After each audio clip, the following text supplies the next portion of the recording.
Good morning, good morning, good morning. Yo, today we're gonna start off with a live reaction to John Cena this morning while we smoke. All right, yo, hold on. Live reaction to John Cena while we smoke. You already know. Don't forget to like the stream on the way in, family. You already know.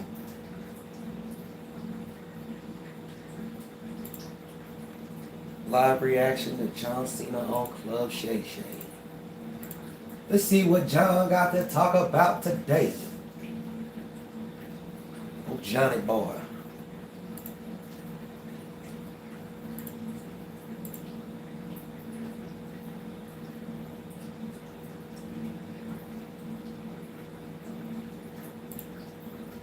Yeah, buddy.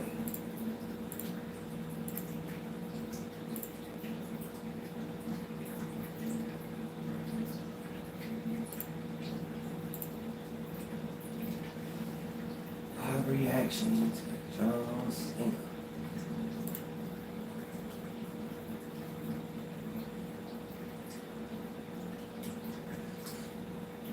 Oh,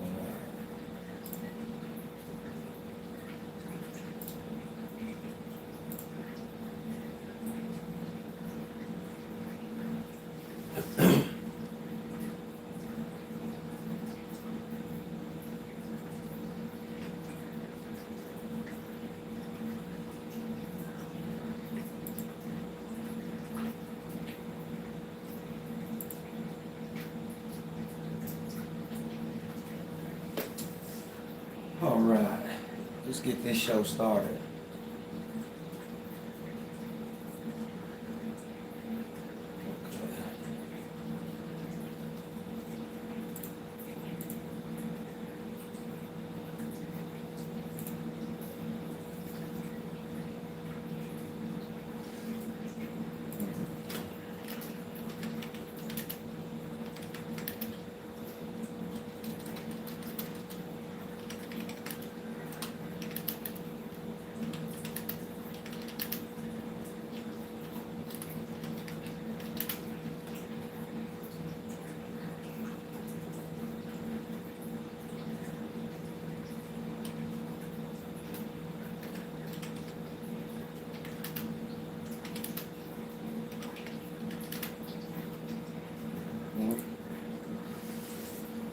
Uh-huh.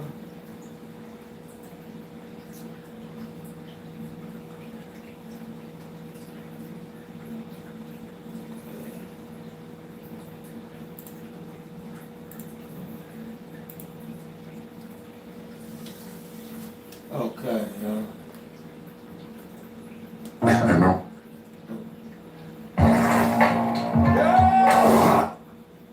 I remember when I started making money, my worst purchase, because I didn't want a spring for a Lamborghini. Right. So I bought a fake one. so I bought a fake one. John Cena out here buying fake Lamborghinis. I had to ask some friends who knew how to find things to go and find things. The car finally shows up after 2 years from me waiting. It doesn't go into gear. Nothing runs. The car is not roadworthy. So I sent it to a shop. This is 2005. I just got the keys to that car a week ago. What? Bullshit. Yo, John Cena bought a fucking fake Lamborghini in 2005, he said, yo. The car was not running whenever he got it. It was not street ready. Yo, so he put it in the shop, yo. He put it in the shop. He just got the keys back to that Lamborghini, that fake Lamborghini, last week, he said. 19 fucking years later, yo, this boy gets the keys to that Lambo. On my life, and grinding on my life. Is one of the greatest and most popular wrestlers, and I think he's here. Let's get right to it. I'm gonna make the most out of this. I'm gonna keep this. Oh, He's we'll so give you your own bottle, so I appreciate you stopping by. Let's get right into it, bro. Sports. I mean, obviously, to be able to be a professional wrestler, you have to be athletic to do all those moves. Were you a sports? Were you athletic? Were you into sports when you grew up? I played baseball as a young kid. I transitioned to football at about age 15. Okay. Yo, let me stop it right there, y'all. I was watching some stuff where the Big Show was talking yesterday, yo, and they was asking him who was the strongest wrestler that he's ever been in the ring with, yo. He said John Cena. He said there was nobody as strong as John Cena, yo. John Cena picked up the Big Show and Edge, sitting on Big Show's shoulders. He put both of them on his shoulders, bro. John Cena's a dog. I played at a Division III school in college, and I was an offensive lineman, and you can see why I played only Division III. You've been to the mountaintop. Offensive linemen are a little bit different for me. A little bigger. I loved the game, but I also had great perspective of the type of athlete that needs to be a professional. So I had fun in college. I'm very thankful for my time and teammates, but it was a chapter that needed to be closed. Did you wrestle in high school? Never. No. Dude, y'all believe John Cena did wrestle in high school? Y'all bullshit, dog. That motherfucker hit the scene jack like a motherfucker. John Cena trip. I always grew up a fan of professional wrestling. Okay. I think that helped because amateur and WWE or sports entertainment, two very different. Totally different. Yeah, Oh, and yeah, just because without you're a good professional, it doesn't mean you're a good amateur. Just because you're a good amateur does not mean you're a good professional. Right. Well, we see Brock Lesnar. Yeah. He was in the WWE. We also saw him go to the UFC, and he tried, NFL football. Yes. Did you ever think about trying out for NFL football? Yo, let's talk about Brock Lesnar, yo. Brock Lesnar was a dog. Yeah, and we done seen so many UFC fighters or WWE wrestlers try to do the UFC thing, and Brock Lesnar is the only one that made that shit work, yo. We done seen CM Punk, we done seen Bobby Lashley, we done seen Dave Batista. Whoa, this shit crazy. Football, or you just realized, like, you know what? So I think in Brock's case, Brock is one of the most gifted, hardest working, perseverant, stubborn sons of bitches I've ever met. But I honestly think physically he could do whatever he puts his mind to. Right. It's also because he's 6'4", 300 plus. Correct. So it was a natural transition. He's also an NCAA national champion multiple times. Mm-hmm. He knew body awareness to put him in the trenches. Mm-hmm. That's a natural transition. Okay. I am 6 feet, 230 pounds. If you were to put me in the trenches, I would get my fucking ass kicked. What about running back? So you also have to be a good running back. Just because your frame is like, oh, your height and weight match up. Let's time you're 40. Still going, huh? So it's a lot of things have to line up, and I think Brock is a physical anomaly, and I'm glad he found his home with the WWE because He's a freak of nature. I think he could do whatever he really wanted to. Is it something that you were bullied as a kid and you started working out to, like, get away from I that? am that comic strip, the comic in the back of the comic.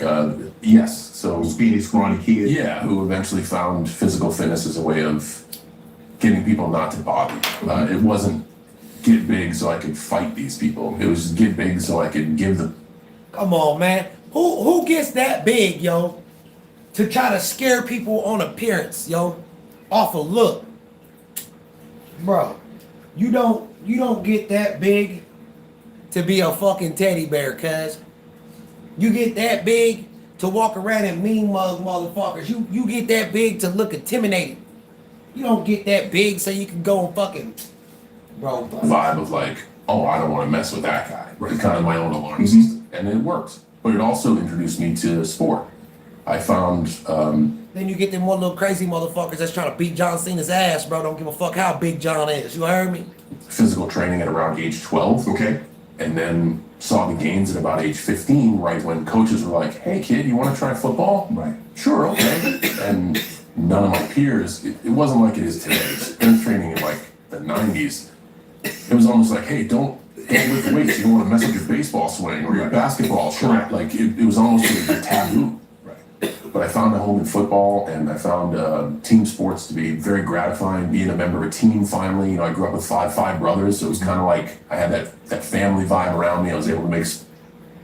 You grew up with that many brothers, dog, and you mean to tell me they ain't been beating you up? Come on, John. Come on, John. Look at that John Cena face, man. Man, That motherfucker shredded. There's no way I'm believing what he talking about right now.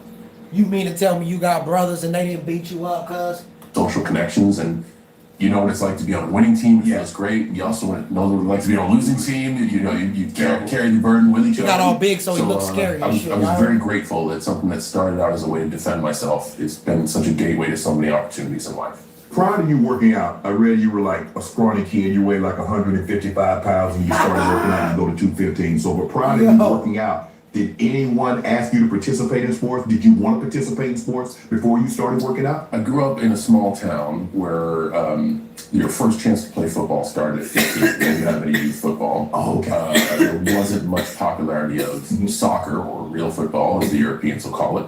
There was pretty much Little League baseball. So I played Little League baseball. Little League, y'all. Late. Most kids would play at like 6. I used to play Little League. And I just liked the team aspect of it.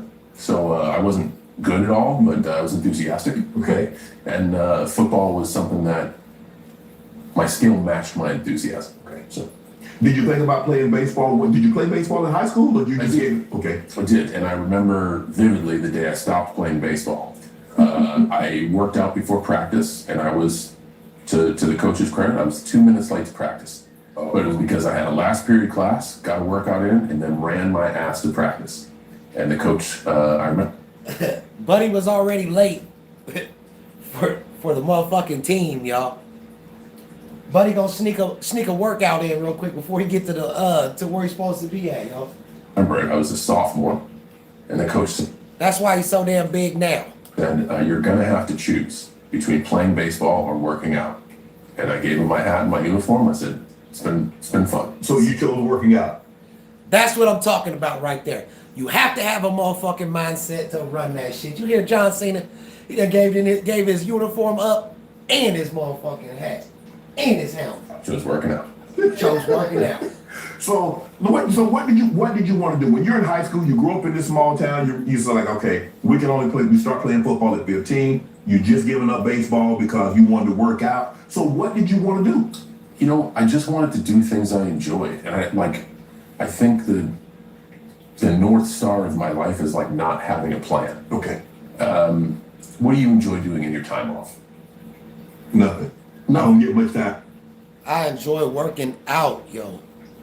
Just like John said, but it's gotta be in your soul. It's gotta be in your DNA to not necessarily in your DNA, but it's gotta be part of your soul to wake up every day and put that work in. It's headstrong. You gotta make your head strong, and then it'll literally come to you every day. You eat decent, your muscle mass gains decent. If you know what I'm saying. I'm off though. Oh, There is such thing as working out while you got like a dirty ass fucking diet going. But me personally, I've tried that, and after you worked out to your full potential and your muscles got you drained, you need that good diet to feed those muscles. Because if you're feeding a bunch of bullshit, you're gonna feel like shit. You know what I'm saying? okay. But I also bet that's by choice. Yeah. Because you like to keep yourself busy, and hopefully it's the things you're passionate about. But a lot of times, John, the things that we like to do don't pay a whole lot of money. So neither did working out. And as a 15-year-old, I really wasn't trying to find an angle to make working out make money. It's funny that John Cena says that he started working out at 15. That's when I started working out. Yo, that's when I first got my first dumbbells, my first weight bar, my first bench, all that shit. So yeah, that's when I first started working out too. But hey, I remember when I had the potential to work out, but I didn't get my bench and shit yet. So what I was using was a towel and a cinder block. You know, you can do your curls, you can work on your traps. You can do a lot with the cinder block that you might not understand. You get you a pole and a cinder block on each side. It's ghetto, but it works. It works. Okay, I just knew I liked working. You just enjoyed it. Yeah. Right. Yeah. But I did read you had some very odd jobs Yeah. growing up. You were like a limo driver. I was an assistant greenskeeper at a golf My boy was course. a I was a fucking limo counselor at driver. summer camp. I've been security for bars. I worked student security at Springfield College. I got to wear a neon jacket and have people ridicule me around campus and work in parking lots. I've done my fair share of odd jobs. When did you develop this knack to be so great at public speaking? I think, as with anything, you learn fluency through failure. And I think it was me always probably trying to stand out with my brothers and getting made fun of a Don't lot forget to for like it, up the and screen, then family. trying to find my social circle in life as a young man and getting made fun of for it. So I think it's the courage to be brash and be embarrassed. So I read you moved, you come to LA, Venice Beach, and you wanted to be a bodybuilder, correct? Yes. So Arnold was, you probably saw, what was the movie he was Putther. Of course. You saw that, he's like, you know what? I think I can do that. I think Arnold's about 6 foot tall, probably weigh the same, I get the pump. Hey, maybe I can do And I'll that. time my 40 over. You don't have to run on stage with posing trunks. And I did some local shows in New England and placed quite well. Okay. And just like playing football at Springfield College, the first day I stepped on the field at Springfield, I knew I will have a career here and that's where it will end. Okay. I was doing well in New England. I'm like, yeah, I'll give it a try. The first day I stepped into Gold's Venice and did one of these. Like, oh, this is going to be a hobby. Okay, that's it. This is going to be a hobby. So there are guys that are my weight, a but dog, they're 5'4". Okay, this is going to be a hobby. Right. Yeah. Because you really, and the thing I tell people, everybody looks good when they're by themselves. Sure. But when you go stand next to somebody else that do this and are just as serious, if not more serious than you realize, you come to the realization like, you know what? Well, also, that's a great perspective, and you can be so dedicated in something in life and give your absolute best. But when something has a window of popularity, and a lot of people know about it, the 1%, the people who identify early on their talents, strengths, and gifts, maybe have genetics for it. And then those talent, strengths, and gifts in their gene pool are nurtured in 10,000 hours of practice. Correct. Those are going to be people who make money off of it. Yes. It doesn't mean that I don't work as hard as the next guy. Right. It doesn't mean we're not squatting the same or whatever. It just comes down to like, there's a reason you played in the NFL. I could practice the exact same amount of minutes. Right. I'm just not made for it. Right. You know what I'm saying? Right. So that's that when you take a hobby or a passion or a pastime and make it a vocation, there has to be a little bit of luck. There has to be a lot of hard work. Yes. And that's a little bit of magic dust in there as well. You know? But one thing that bodybuilding will teach you is discipline. Because if you're not disciplined with your eating, you're not disciplined with your training, sure, you can't be successful. Facts. Did you hear what he said? One thing bodybuilding will teach you is discipline. Because literally, you gotta be mind strong to stay on your diet. When you walk past them fucking cookies and them ho-hos, you gotta be like, oh, they look good, but I don't want them. You work too hard. You work too hard to trash it out like that. You work way too hard to trash it out like that. Why enjoy something for a few seconds to where your body has to fight it off for a while, for a long while? Same with pops and stuff, yo. You drink enough sweets and shit like that, yo. It'll get you. You go look from looking like shay to looking like I ain't even got nobody to even compare this dude to because he's big as fuck. But anyway, like I was saying, yo, you gotta, like he said, you gotta be mind strong, yo. You gotta be able to walk past them cookies and them sweets, dog, and not even want that shit, you know. It is what it is. So, you most definitely. It's hard to be successful in anything if you're not disciplined. I don't care how much talent a person has. Yeah. Discipline is the overriding key to success. I agree with you 100% on that, and what I'm very grateful for in my journey is the individual discipline I had with bodybuilding, physical fitness, mixed with the team building discipline of show up for practice on time, don't let your teammates down. Right. So I got to learn how to take care of myself. Hey, if you don't time your food, if you don't get enough. Yeah, because listen, when one person of the team fuck up, bro, the whole team gotta run for it, bro. You be lucky they don't beat you up after practice. If rest, if you don't train, you're gonna suck. Mixed with, you gotta work well with others. Bodybuilding is an individual sport. It's sometimes a very egocentric sport. And sometimes you can get really talented bodybuilders or people interested in physical fitness that don't have the ability to work with others. I'm very grateful in my life to have both the experience of team building exercise and team building discipline and individualism. So now, okay, bodybuilding is not the answer. Clearly, football is not going to be the answer. Yep. You have been giving up on baseball. So now what? You take some odd job. You limo driver, you're a janitor, you do all these odd voice actor. So when did you decide to say, you know what? Maybe pro wrestling, maybe acting. When did you come to that conclusion? This was going to be John Cena's path. So the wrestling thing happened by accident, and I think thank you very much for all these questions. As I discuss, what do I want to do with my life? Okay. I think the most important message I could tell people out there is that you don't have to figure it out right away. I graduated from college and tried to apply my degree, my physical attributes, and what I was passionate about to make money.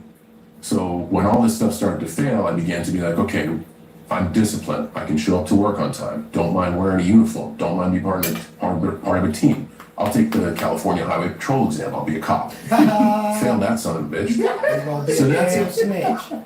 And as a young man, I'm like, man, I don't have many options that I think the work would be passionate about every day.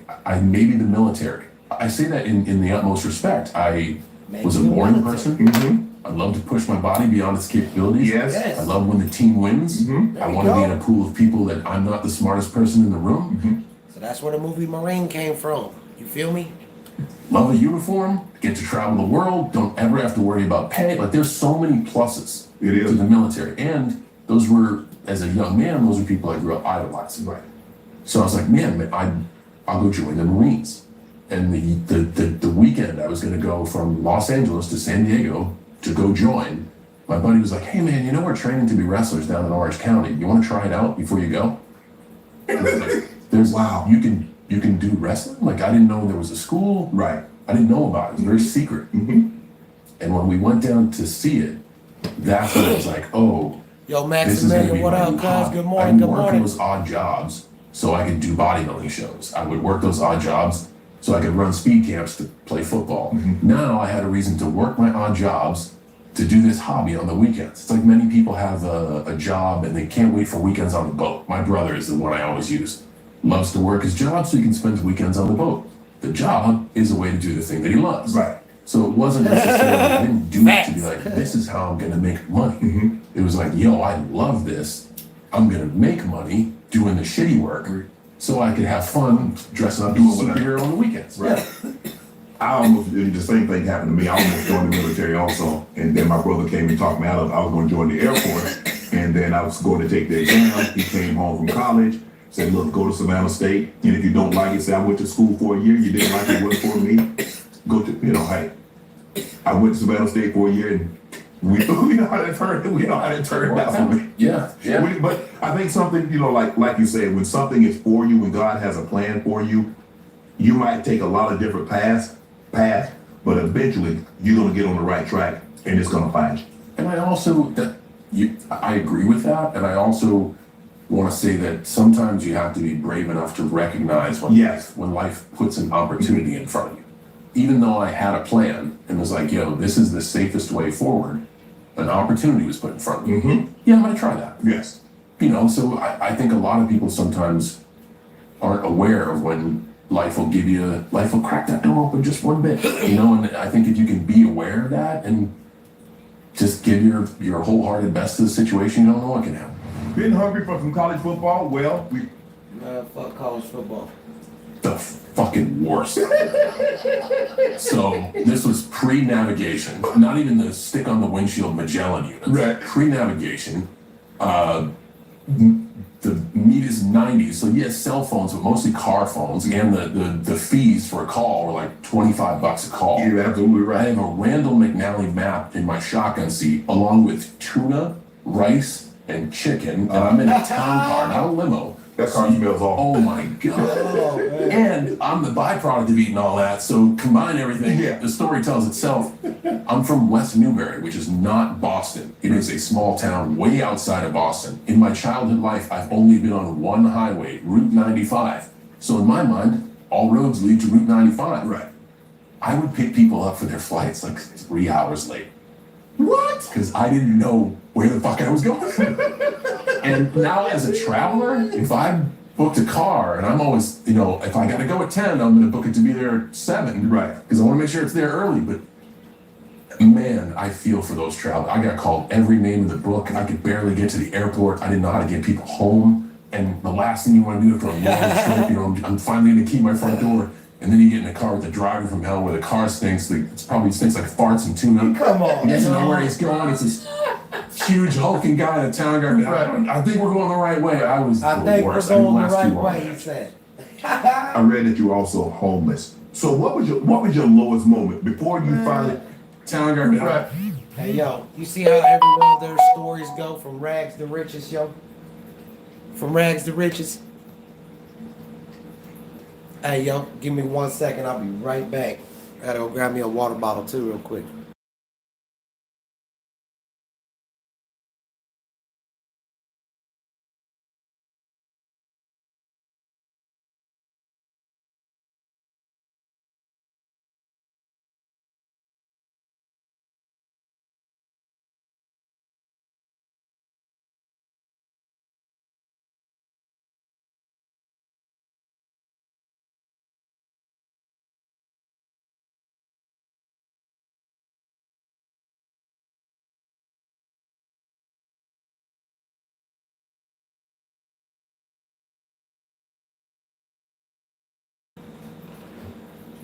I think we're going the right way. I was yeah. the worst. I We're didn't back. last too long in that chat. I read that you're also homeless. So what was your lowest moment before you finally had?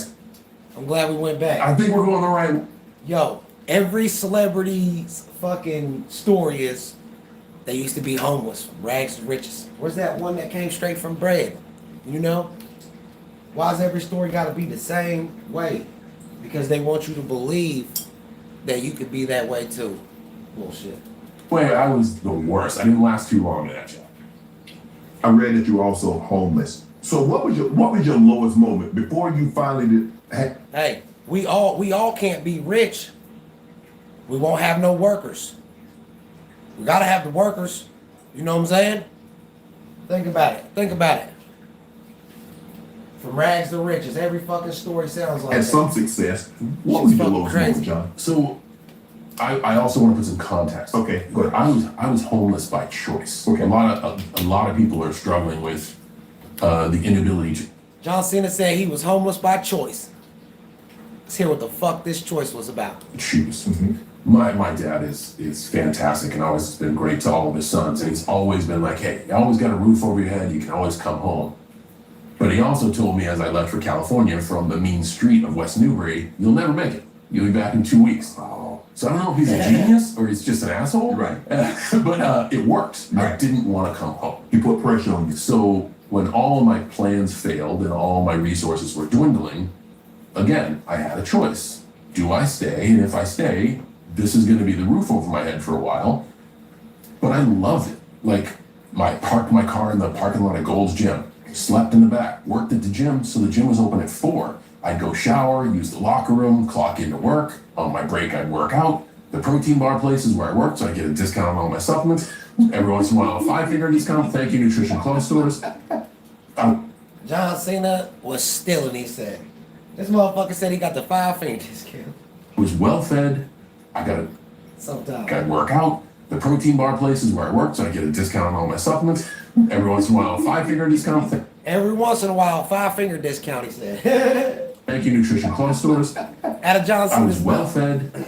I got enough rest, and I was happy. And it was by choice. And this is a very fortunate story of being without a physical mailbox by choice. So I don't regret those days. And it was something that I think the struggle is a lot more entertaining when you want to do it. Mhm. You know, a tough practice is more rewarding when you know this is the work I got to do to get the goal. It was just one of those cases. Right.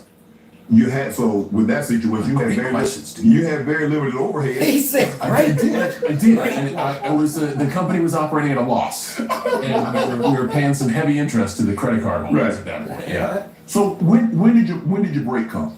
This is a decent when the interview. WWE called, it was then the WWF, and said we would like to give you a contract. Okay. And that was when I went Wrestling from Federation. working on the weekends to, or working during the week to dressing up on the weekends to being a professional. Okay. It was a break, but my contract was for $12,500 a year. What? And my rent was for $12,000. No, it was for my rent was $1,200 a month. So I quit my job immediately to become a professional. I was already operating at a loss, but the good thing about credit cards is they'll mail you more opportunities to get more credit cards. So I was just like, yeah, I'll just take more of the plastic pieces and get me free food and all that.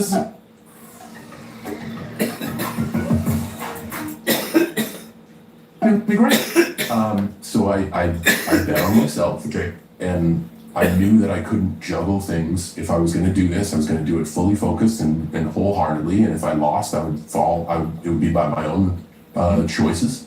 So I quit my job. I was upside down on a lot of bills and upside down on rent and stuff. But I got to go to every practice. I got to gain fluency really quick because I mashed in my 10,000 hours. So they gave me a small break, but a break nonetheless. And then about 9 months after that, they moved me to Middle America, and I started wrestling in Kentuckiana for Ohio Valley Wrestling. And then about a year later, by accident, I got on TV. You got called up to the big time. Yeah. What was that moment? I mean, you mentioned a situation, John, that your dad, like, he was very proud of his 5 boys.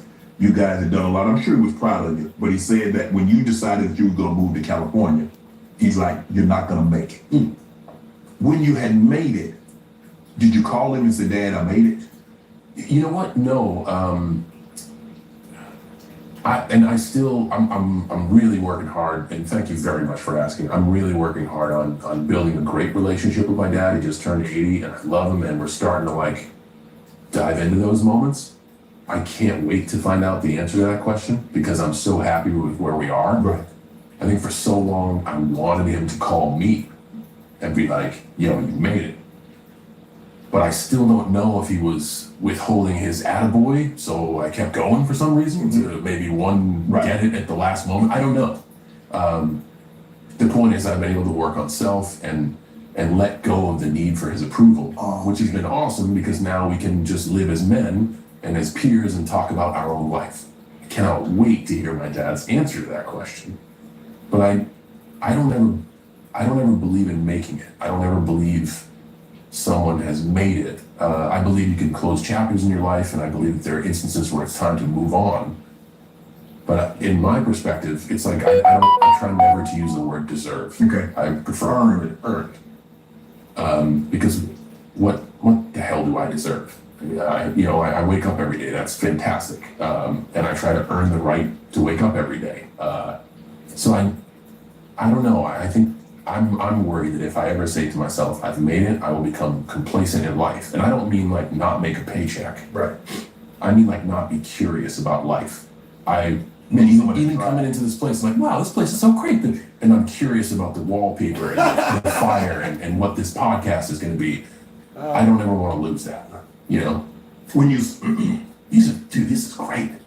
when you left home and you said, okay, you and your dad have the relationship, you're not trying to recapture what was lost. You're just trying to move on from this point and move forward. Man, that's a crazy thing about time. You can't fix what was happening. Yeah, and I think when you can get to a point to be like, let's say in forgiving my dad, first I gotta forgive myself. Yes. And I gotta be okay with myself. And I think when you get to that point, then you're like, oh man, you more than likely, although through my eyes, it looked like this was bad for me, more than likely, I've known you for 47 years, you more than likely were trying to do the best you could as a parent. I can't fault you for that, bud. So what do we do now? Let's have a drink, let's have a cigar, and hey, what was your college life like? What's the craziest thing you've ever done? What's the worst thing I've ever done to you? Stuff like that's going on now. most of the time, John, people parent as if they were parented. Yo, check this out. Yo, John Cena waited to get on one of the biggest fucking platforms that he could possibly fucking get on, yo, and sat here and bash his dad.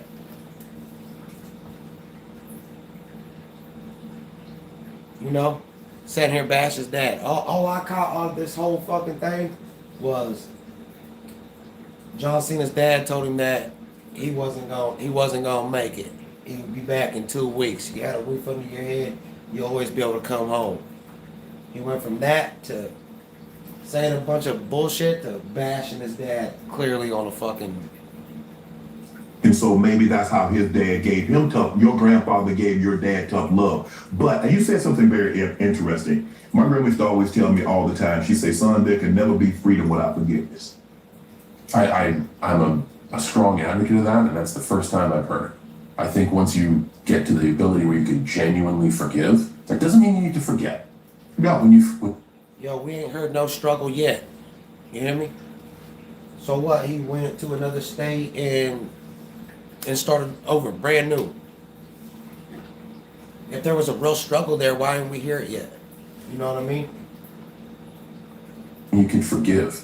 You literally free yourself of whatever the burden is that's on your shoulders. That's very profound. I'm a believer. Forgiveness is not for the person that you feel, and I don't know if you feel this, and I'm just saying for context here. Forgiveness is not for the person that you feel that it wronged you. Forgiveness is for you. Yes. Because you're the one, your feelings, your emotions are being held hostage. They're living their life. They might not even know that you're They might not even know. Like, I can't wait to have this conversation with my dad. Do you know that I've been looking for a good job for like 30 years? I never knew, dude. It's one of those things where, because we are at times uncomfortable. Hey, yo. He sat here again and said he can't wait to have that conversation with his dad. Bro, you went from talking good about your dad to talking down on him, and now you want to fucking go and talk to him again. Like, what the fuck? About talking about our feelings. We don't talk about stuff, so how can someone know? You know, they're probably just trying to do the best they can. You were a rapper. You sold 140,000 copies your first week. You debuted at number 15 on the Billboard 200, but that album is gone platinum. Yo, have anybody ever heard any of John Cena's songs, yo? The songs are really not bad. Yo, if you check them out, yo, the song that he comes out to, he made that song. That's actually him. I think it's called Time Is Up. But yeah, he's got some pretty good songs, yo. He ain't bad. 1.3 million copies to this day. Did you think? Come on. Did you think that was possible? There's nothing about the current state of being. Yeah, you were strike me as Eminem. No. But this is what I will say. Okay. Super passionate about hip hop. Hip hop, that was why I was bullied. As a callback to the story, because in white small town West Newbury, you wore jeans, shit kicking boots, you drove a pickup truck, and you listened to country music or rock music. Okay. I had a high top fade. I wore rayon polka dots, wingtips, or Adidas. I had airbrush overalls. I wore that shit backwards. Hey, yo, now listen how he talk. Yo, he went from talking about talking like he was wearing that suit. Now you can't even tell John Cena got a suit on. Hold on. Yo, watch his whole swag change on him. Hold on, we're gonna go back. That's why I was bullied.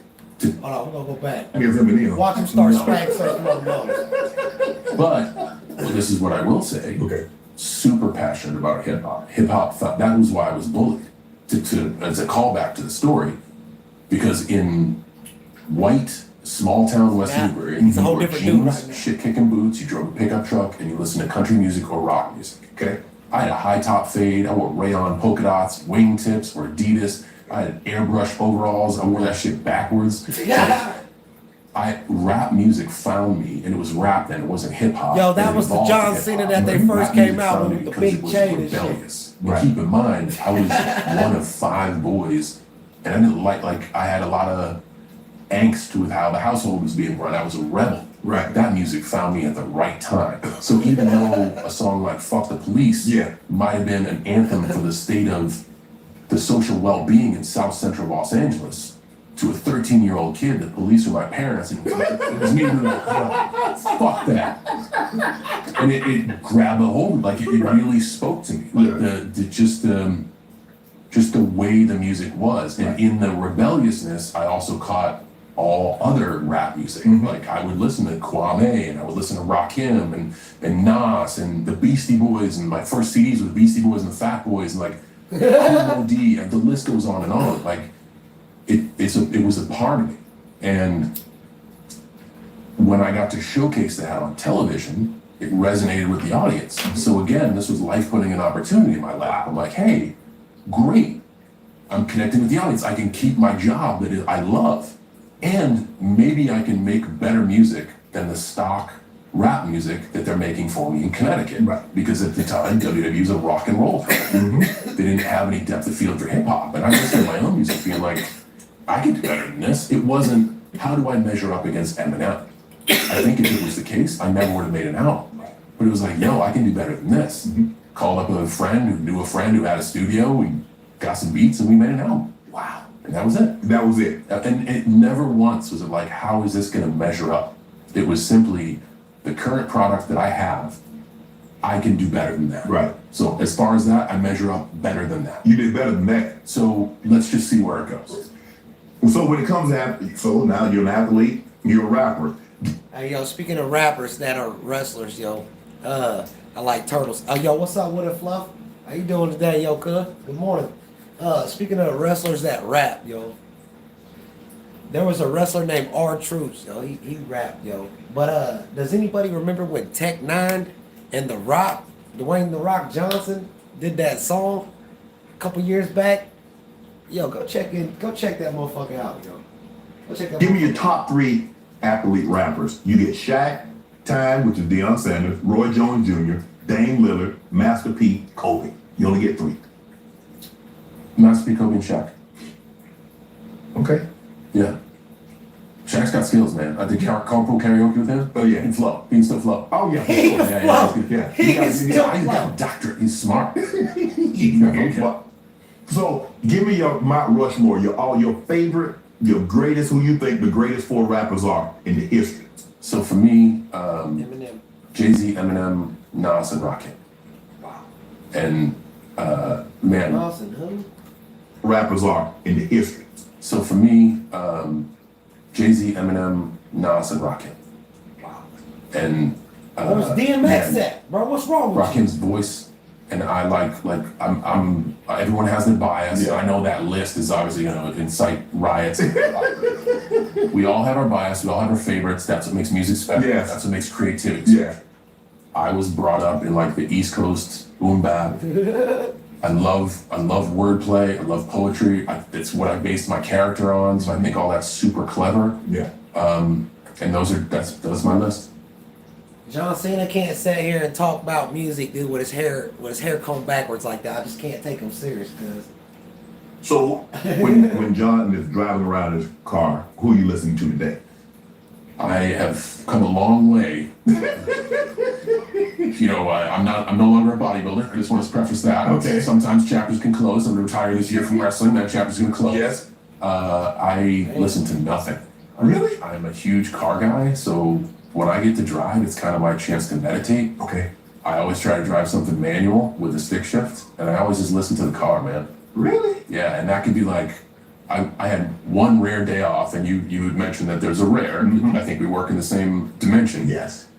I drove around the state of Florida just for shits and giggles. I did 880 miles. I left my house in Tampa, went to Orlando, went around the thumb, went back up, went back down, and as soon as I pulled in my garage, I'm like, whoa, 880 miles, not too bad.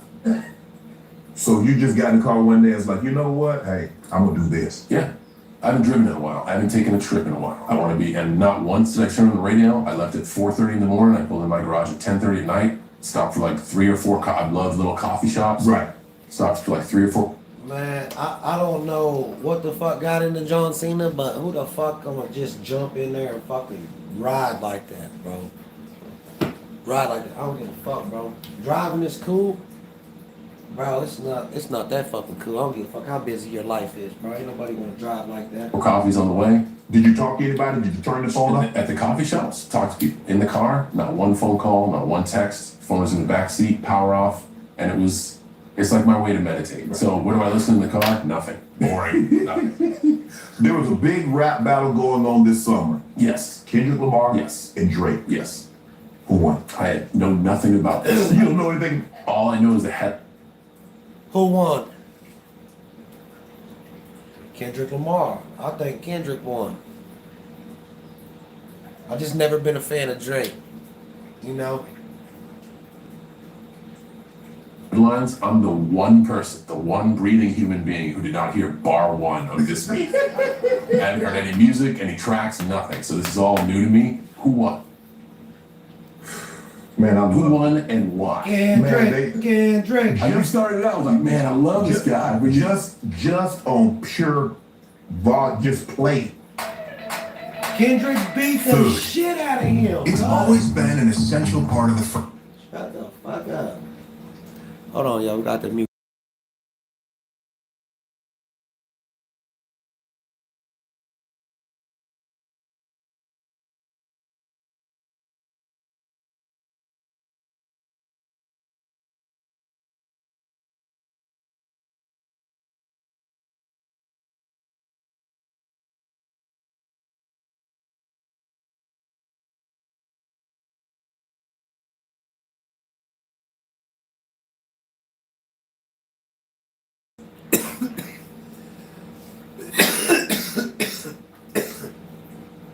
I couldn't skip that ad.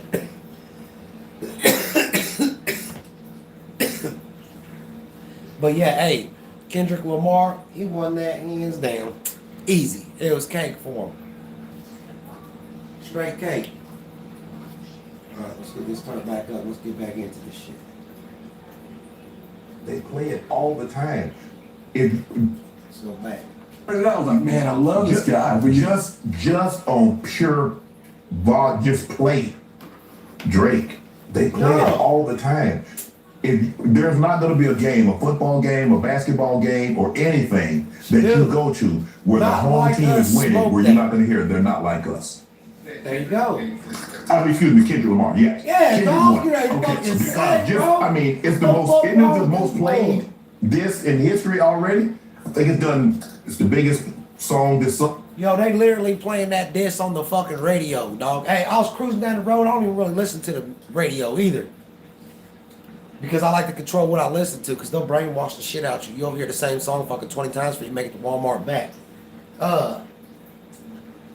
Bro, I heard that shit on the fucking radio. I said, dude, when they start fucking dissing on the fucking radio? What? 2024 something else, yo. Let me tell you right now. It's interesting. Let's get in it. I need to check this out. I've been living under a rock. I need to check this Better out. wake your ass up, see? All right. Kendrick Lamar.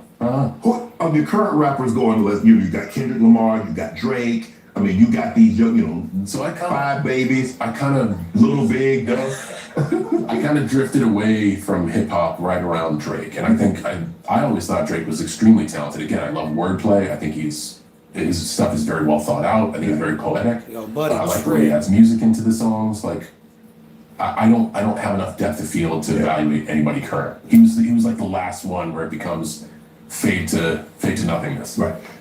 Well, you mentioned it earlier. This is your final year in WWE. This is it, 2025. This is it, man. Yeah. And so when you look at farewells, I mean, Kobe got a farewell, Kareem got a farewell. I mean, everybody's waiting for LeBron to get his farewell. I think the thing is Tom Brady didn't get that because we didn't really know Tom was going to retire. He just like, okay, I'm done now. What do you hope? What do you want your farewell? What do you want the lasting memories of your last year in the WWE? What do you want that to be? That's a great question. Personally, I would like to just want it to be worth it. And I don't mean that I won't get value from it. I'll enjoy every second. I just want to justify it. Like I hope it is good for WWE business. I hope it continues to build the future of the brand and company.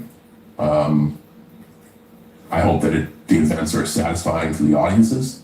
From from an audience perspective, I hope everyone can come to these events and either relive memories they might have had over the past 23 years or make new memories. Because there's a whole new generation of superstars out there. So if a young kid who is all he's seen in programming is maybe Roman Reigns and Cody Rhodes, if his dad brings him in and be like, hey son, 10 years ago, this was the guy. Right. And look at him, like, he can still go. Like, this is my guy. And the son's like, no, this is my guy.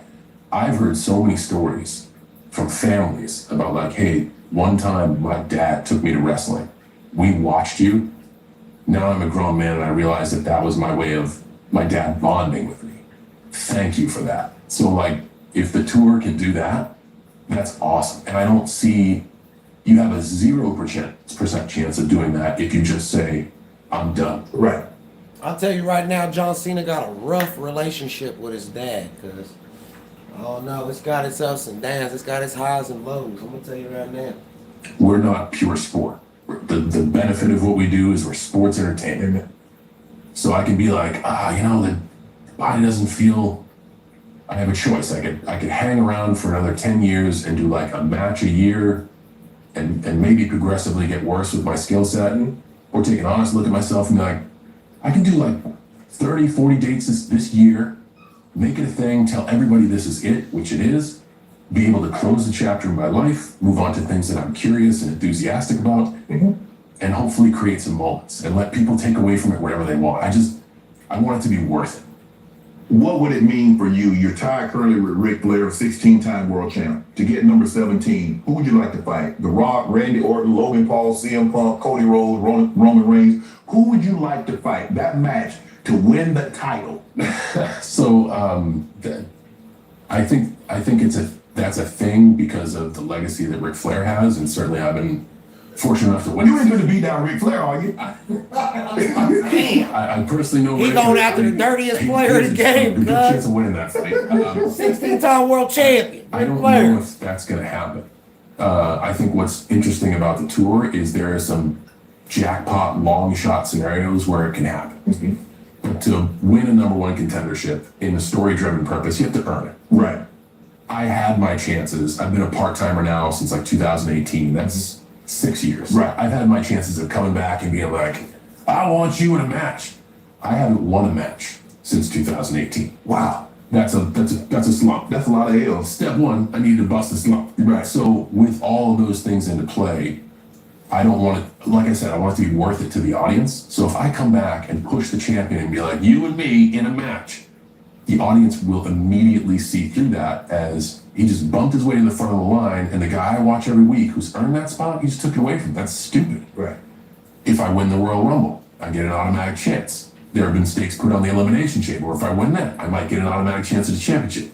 The Money in the Bank suitcase is a suitcase for a championship match anytime, anywhere. So that's what's cool about doing it over a year.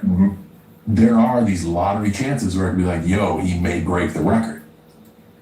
If that's even an option, I got to start winning in January, and I might earn a shot by December. Wow. And at that point, I don't give a fuck who it's with, as long as I can just get a chance. Right. But I also, having been that champion, I respect the process, and I don't ever want to take somebody's spot, man. I don't ever want to take somebody's spot, you know?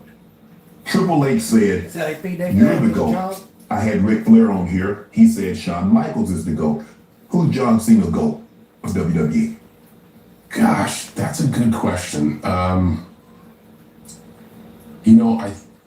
think that's what's interesting. I can name my top 4 hip hop artists because I have no skin in the game. Yeah. This is a tough one to answer because I have so much professional respect Right. for so many names. Like, I have so much respect for Rick. Like, an ungodly amount of respect for Rick. And if you're my age or close to my age, he's it. And then if you are my age and you, 1, are able to compete with him and perform with him, and 2, when you're around Rick and you listen to what those matches were, his travel schedule, the sacrifices he made, the investment he had, his passion, that's like, whoa, man, you are fucking all about this. But as I'm also enamored by We're talking the about business the side. nature boy. Yes. And I don't think there's a better breathing example of what's the best the business has ever been than Roman Reigns. Okay. And it's amazing that I'm saying a still active talent with years in front of him is the greatest of all time. Wow. But he's been in it since 2012.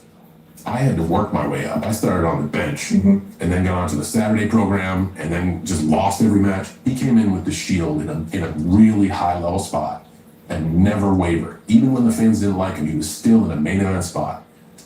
He's been in a main event lens for over a decade now, and he's brought through his clock, and you could say whatever force has helped it. But in 2012, the stock was trading at $11. WWE or TKO stock's now at 117. Wow. That's on his shoulders. There isn't a better indication of, and I know it's a team effort, nobody does it alone. But like when you say, hey, that to me is like, that's some serious shit. Yeah. And for me, I gotta give her respect where respect is due, and Joe's smart, passionate about the business, multi-generational athlete, has respect for his family, has respect for the locker room, has respect for the business. He's a very, very smart performer and somebody I respect. He would be my greatest of all time. You follow the path, you get The Rock. Yo, on that note, I appreciate everybody that tapped in, fuck with your boy, yo, but unfortunately we gotta cut it off, yo. But check us out on today's live stream, yo. We should be kicking off about 6 o'clock, y'all. Family, so fuck with your boy, y'all. Appreciate everybody, y'all. Tap in, fuck with your boy. Peace.